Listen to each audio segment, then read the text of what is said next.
Today is December 13th, 2019, and I am John Cheney. This is an interview I am having with Holly Cheney, who is my mom. Thank you, Mom, for taking part in this interview with me today. You're welcome. So, I will be starting off asking you some questions about your life as a kid throughout right now. And so, when and where were you born? I was born on May 7th, 1972 in a little small town called Glens Falls, New York. Did you live anywhere else after that? Well, when I was born, my dad had gotten a great job opportunity in Dallas, Texas. So, since I was the youngest of four, it was a big decision to move such a big family. But I was 6 weeks old when we left to Dallas, Texas to live. Why did your parents choose to call you Holly? Well, it was more about using my middle name, which was Clarice. And that name was my grandmother's name, my mom's name. And so it was more about finding a first name that sounded good with Clarice. So she went through lots of names, and one of her good friends suggested the name Holly Clarice, and my mom and dad really liked how it sounded. During your childhood, were there any special items that you can remember from your houses that you lived in? Well, I remember my house in Dallas very well because we lived there for very long. I had a very large front yard and backyard, and in the backyard my favorite things were the big jungle gym, and we had a big spinning seesaw thing. We had a lot of outside different things to play on outside. Was there any certain object that you can remember, like a blanket or like a stuffed animal? Yes, I had a blanket that was white, and it had pastel puppy dogs all over it. And as a matter of fact, I had one of you guys take your baby pictures with that blanket, and I still have that blanket. What was school like for you as a child? School was fun later. I remember earlier, like first grade, I didn't do so well in math, and so it made me very anxious. But then having three older brothers and sisters, they gave me a lot of help, and then school became easy, and then I really enjoyed school because I did very well because I worked really hard. How many schools did you attend during your life? Just the same as you. I had elementary school, I had a middle school, and I had a high school, and then college. What high school did you attend? I went to Eastside High School in Greenville, South Carolina. So my family moved from Dallas when I was entering my freshman year of high school. Again, because my dad had a job transfer. So now you've lived in 2 different states, correct? Well, technically 3, because I was born in New York, and then I lived in Dallas, Texas, and then we moved to Greenville, South Carolina. Who were your friends growing up in both Dallas and in South Carolina? Well, my best friend was Christy, who is still my best friend today.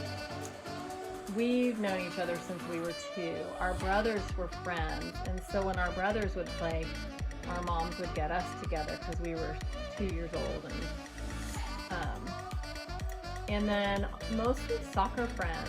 Like I had a friend named Tracy, and I had lots of friends. And then in high school, my best friend was Caroline, but I also had friends from cheer and friends from the neighborhood. What world events had the most impact on you while you were growing up? Well, I remember vividly being in my science class in middle school. And So, what world events had the most impact on you while you were growing up? Well, I remember vividly being in my science class in middle school for the space shuttle liftoff. It was the first time, it was the Challenger, and it was the first time a group of teachers got to go fly into space. And everyone was mesmerized because we actually got to see it live on TV as it was happening.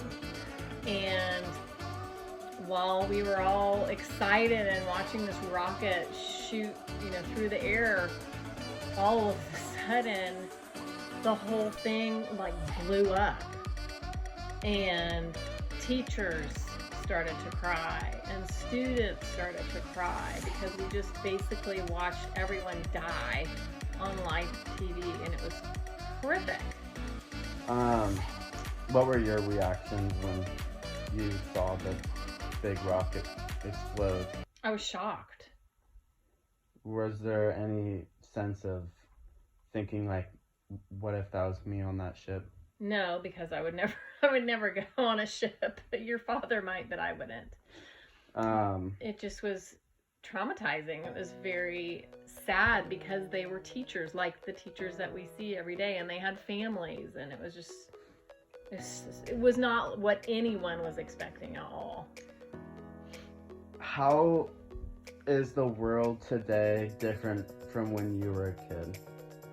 Well, I think when I was a kid, we all had more opportunities to learn patience because you couldn't get whatever your favorite song was whenever you wanted. You had to listen to the radio and just hope and wait for your favorite song to come on.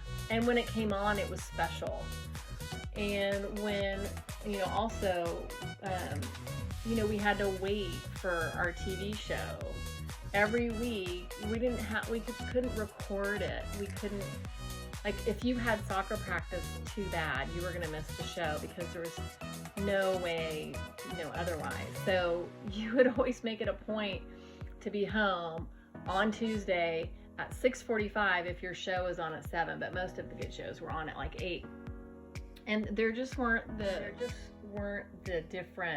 weren't that many different shows, and it was only on once, and you had to wait the whole week to figure out what happened. It wasn't like you could binge watch anything, and there weren't really movies on very many times unless it was a holiday. You had to actually go to the movie theater. We, for that matter, we would write letters because long distance phone calls were really expensive, and if we ever wanted to talk to our grandparents or hear from our grandparents, we would write letters. And so you had to write the letter. It wasn't like email. You didn't get it instantly. You had to write it, you had to mail it, and then so maybe a week later they would get it, and then you had to wait for them to in turn write a response. And so it made reading things and communicating, I feel more special because it wasn't as often. You wouldn't receive communication very often, so that letter was special. It was more meaningful conversation, and people actually knew, I feel they knew how to talk and communicate better than they do now. I think people now just tune people out because there's just always someone trying to get your attention these days. So since it's almost Christmas and we're going to be talking about holidays, how were holidays celebrated in your household when you were a child? Well, I think they were celebrated in a very similar way to now. The way we do things now, it's just, I guess it was a little more simple. We didn't have probably the same amount of gifts or the same amount of events. It was I just feel it was a little more calm than it is these days. We would not watch as much TV, or I don't know, we just do, like, we'd play games, we'd have hot chocolate together. I don't know, things were just a little more simple. But the same things, like the same foods and the same, you know, family dinner.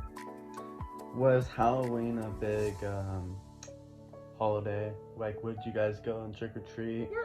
And dress up in costumes? And... We would do costumes, but a lot of them were more homemade, but they were good homemade. Like, people, I feel like, put more effort into it. Like, they planned and they put more effort into it because they actually had to make it.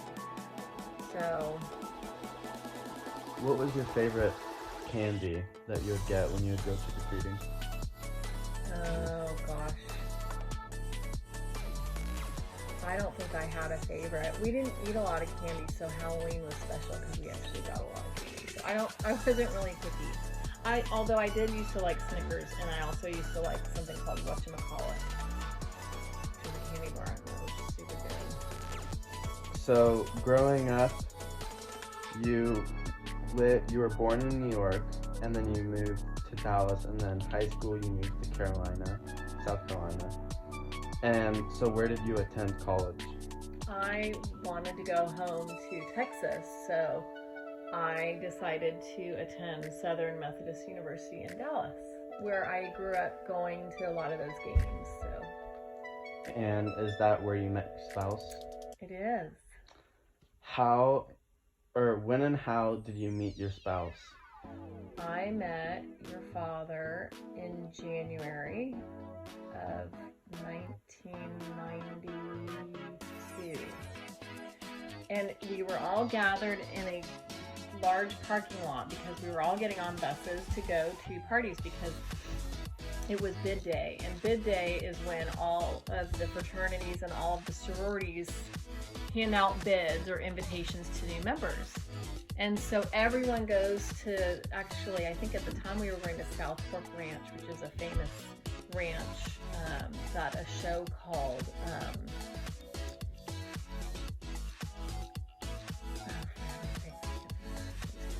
a famous show was filmed there. So we went to South Fork Ranch. But before that, while we were all waiting on the buses, I looked over and I saw Dad, and he had this aura about him, and I just thought he was so cute. And I had never introduced myself to a guy before, but I had to meet him. So I went up to him and I introduced myself. And then it took him 3 months to get the courage to ask me out. And then the minute he asked me out, we've been together ever since. What was it like when he proposed to you? Well, it was actually, we had planned it for so long, but the day he actually proposed was a total surprise. I wasn't expecting it. It was near Halloween, and I had just come back from work. And he told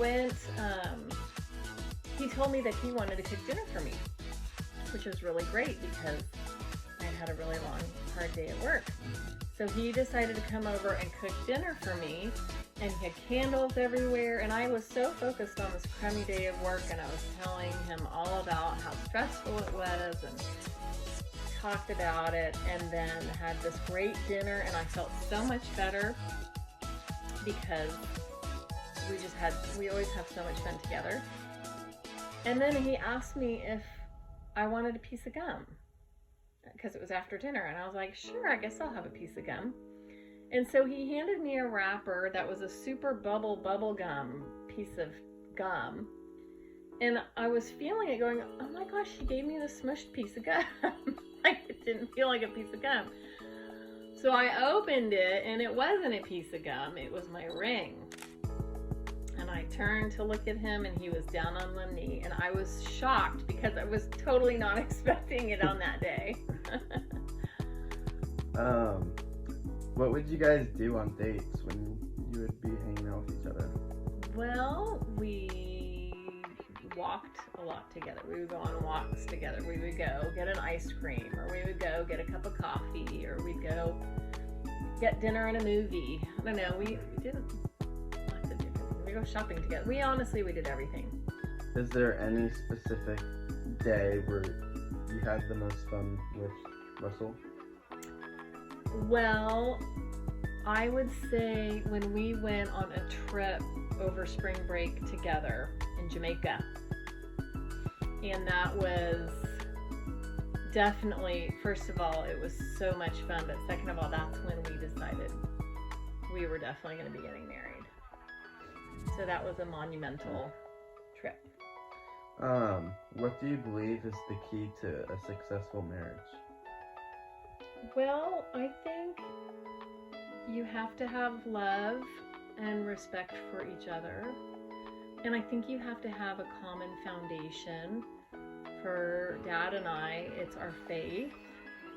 And we had marriage counseling with our pastor before we got married, which I think really everyone should do, because he helped make sure that we had talked about everything we could possibly talk about, important, these important things in life, to make sure we had the same or similar opinions. And he also made sure personality-wise we were a good match. And I think as long as you try to put the other person before yourself and try to be the best spouse you can for the other, then I think that's a good start.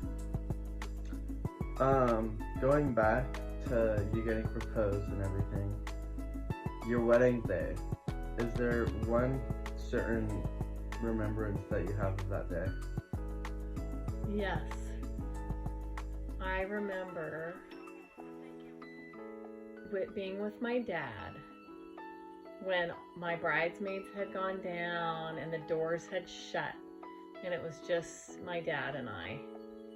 And I remember my dad looking at me, and I thought, okay, this is the moment when Dad's going to tell me something like super important. And he totally cracked a joke. And I was like looking at him like, Dad, this is when you're supposed to like say something serious or something. Mm-hmm. And he said, well, I figured you were probably really nervous, so I thought maybe a joke would be better. And then we went down the aisle together. So it wasn't what I was expecting my dad to say at all, but I'm sure he was right. It was a good way to kind of get over being nervous. Yeah. Do you think that the wedding day was one of the most spectacular days you ever had? I definitely do. It was a perfect day. And actually, there was a really nice surprise to it too. When we were leaving the church to go to the rehearsal, one of my mom's really good friends, her wedding present to us was a ride in her Rolls Royce. So we were getting picked up in this really beautiful Rolls Royce, and my twin cousins were driving it, and I didn't even know they were going to come to the wedding, and they surprised me. So they were driving, and it was just such a blast. It was a lot of fun. Well, thank you so much for this interview. You're welcome. And that is a wrap on the interview of my mother.